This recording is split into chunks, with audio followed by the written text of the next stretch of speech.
Está na hora da entrevista do dia com Denise Campos de Toledo. Converso agora com o governador de Minas Gerais, Romeu Zema, que é do Partido Novo.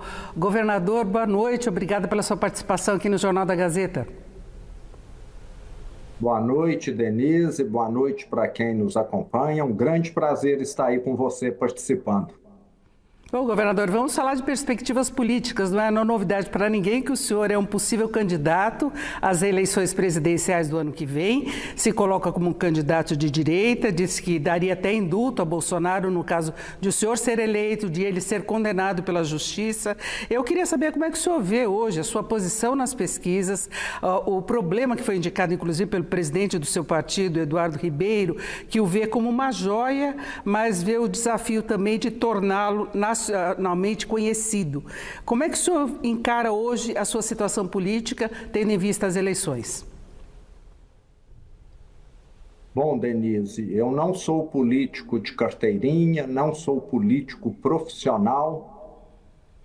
Entrei na política porque era um inconformado, um indignado com aquilo que o PT fez em Minas Gerais. O PT literalmente destruiu o Estado. Eu assumi aqui em janeiro de 19, um estado de joelhos, um estado arrasado.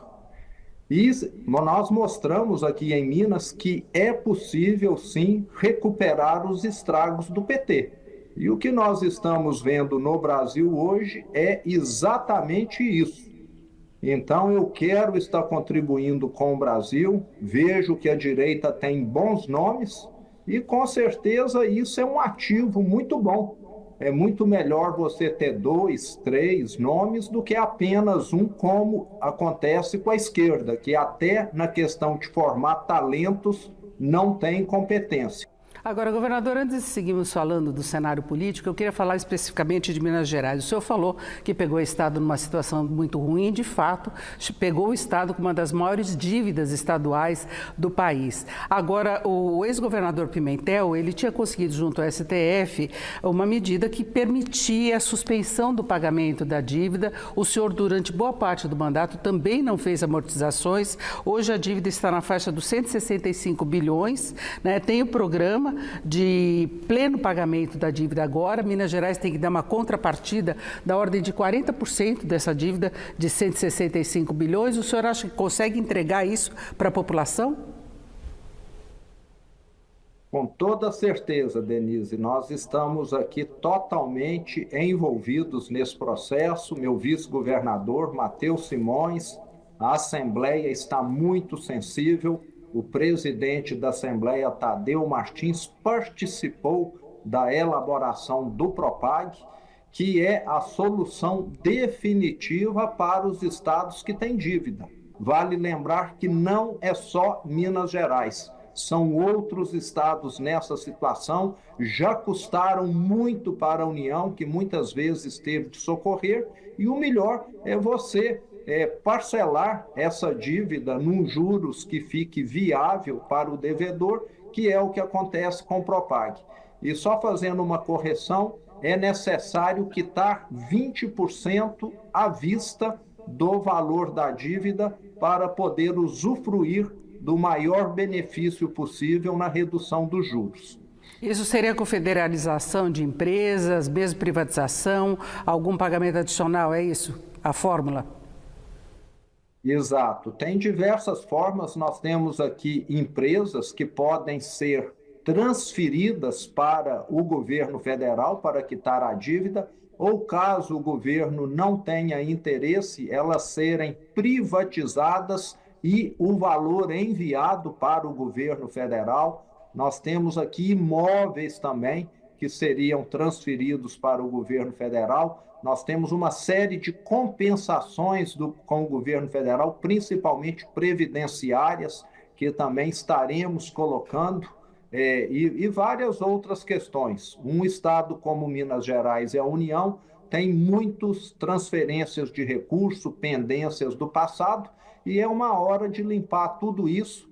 E com toda certeza, pelos nossos cálculos aqui, nós teremos condição de quitarmos esses 20% dos 165 bilhões que a ordem de grandeza daria aproximadamente 35. Nós ainda teríamos de cumprir alguns critérios de investimentos em educação, em segurança pública, infraestrutura. Temos condição para podermos usufruir do máximo desconto. Minas Gerais só será viável se tiver condição de aderir ao Propag na condição mais ampla, que seria uma taxa de IPCA mais 1%. Acima disso, nós estamos falando que o Estado vai continuar enfrentando dificuldades no futuro. E como governador, eu quero muito entregar para o meu sucessor um Estado viável. Eu já completei aqui 6 anos e meio com muita dificuldade, não consegui pegar R$1 de empréstimo, porque o Estado não tem nota de crédito, e quero que os próximos governadores tenham mais facilidade na sua gestão. Governador, a gente não tem mais muito tempo, eu quero voltar a falar da política. O senhor esteve recentemente em Campinas, que é próximo aqui da capital de São Paulo, e disse que Minas nunca teve um governador mineiro mais paulista que o senhor. Eu queria que o senhor explicasse mais sobre isso. Você já faz parte da sua campanha de nacionalização do seu nome. Tarcísio passou por um processo semelhante. Então, a minha família veio da Itália em 1898, há 127 anos atrás, para morar em Cravinhos, ao lado de Ribeirão Preto. O meu avô nasceu em Ribeirão Preto. Em Ribeirão Preto, meu avô viu que teria melhores condições dirigindo um automóvel, que era uma novidade lá nos anos 1905, 1910. Aprendeu a dirigir e melhorou de vida. E só então é que ele mudou para Araxá, porque ele adquiriu malária, e um dos tratamentos que existiam na época eram as águas medicinais de Araxá, que não fica tão distante de Ribeirão. Como ele não tinha muito recurso, ele foi para Araxá para fazer o tratamento e acabou se empregando lá como motorista, depois empreendeu. Então, temos esse início de história paulista. E depois, devido ao fato de nós estarmos no Triângulo Mineiro, tanto eu quanto meus irmãos, meus filhos, meus sobrinhos, todos nós estudamos em Ribeirão Preto e também em São Paulo. Toda a minha família fez faculdade em São Paulo, como executivo, CEO da empresa que eu dirigi por mais de 30 anos. No mínimo, uma vez por mês, eu estava em São Paulo, aonde estão os principais bancos e fornecedores. O senhor tem uma figura bastante séria, austera, e a gente tem visto recentemente postagens suas nas redes sociais, mais com aquele tom de lacração. O senhor já apareceu comendo banana com casca, reclamando dos preços dos alimentos, apareceu com bebê reborn, que tinha a cara do presidente Lula, reclamando de tributação. Isso é estratégia política, é um outro lado que o senhor não mostra com essa figura, inclusive pela sua experiência como administrador.